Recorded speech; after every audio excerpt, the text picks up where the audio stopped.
రేవంత్ రెడ్డి పాలనలో 500 gas cylinder కావచ్చు, free 200 యూనిట్ల కరెంట్ కావచ్చు, సో వీటన్నీ కూడా జరుగుతున్నాయి. ప్రజలు కూడా హ్యాపీగా ఉన్నారు, ఉమెన్స్ హ్యాపీగా ఉన్నారని చెప్పి వాళ్ళు కాంగ్రెస్ పార్టీ చెప్తున్న పరిస్థితి. మీరేమంటారు? ఎక్కడ హ్యాపీగా ఉన్నారండి?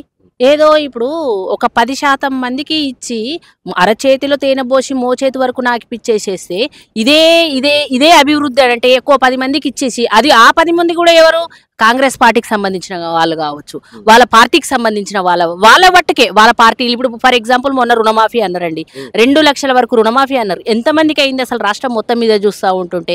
ఇవాళ 30% మందికి కూడా రుణమాఫీ కాలేదు.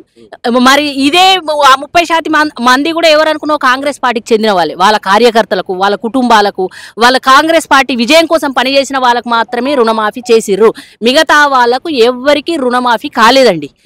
ఫర్ ఎగ్జాంపుల్ మా ఊర్లో మేము కూడా రైతు కుటుంబమేనండి, మేము లోన్లు తీసుకున్నాం, మాకు ఇంతవరకు రుణమాఫీ లేదు. కావాలంటే ఎవిడెన్స్ తో చూపిస్తాం ఎక్కడ రుణమాఫీ అయింది అంటే. వీళ్ళు అరచేతిలో తేనె పోసి మోచేతి వరకు నాకు ఇప్పించేస్తున్నారు అన్నట్టు. దీన్ని బట్టి అర్థమయ్యేదంట అరచేతిలో స్వర్గాన్ని చూపించేస్తున్నారు మనకు. అది ఈ విధంగా రేవంత్ రెడ్డి గవర్నమెంట్ ఇలా కేసీఆర్ గవర్నమెంట్ పోయిండు, అతనికంటే గనుడు ఆచండ మల్లన్న అన్నట్టు కేసీఆర్ పోయిండు, రేవంత్ రెడ్డి వచ్చిండు. ఈయన చేసింది ఏమీ లేదు, ఆయన మొత్తం లూట్ చేసిపోయిండు తెలంగాణను. ఇగో ఈయన వచ్చి ఏదో అరచేతుల వైకుంఠాన్ని చూపిస్తా ఉన్నాడు మనకు. అట్లా ఇంకోటి కలకత్తా ఇన్సిడెంట్ ఏ విధంగా చూస్తుంది? అది చాలా దారుణం అండి. ఎందుకంటే మహిళల పట్ల ఈ విధంగా ఒక చదువుకున్న మహిళ, ఒక చదువుకున్న మృగం, అక్కడ ఒక చదువుకున్న ఒక మెడికోనే, అతను కూడా ఒక డాక్టరే.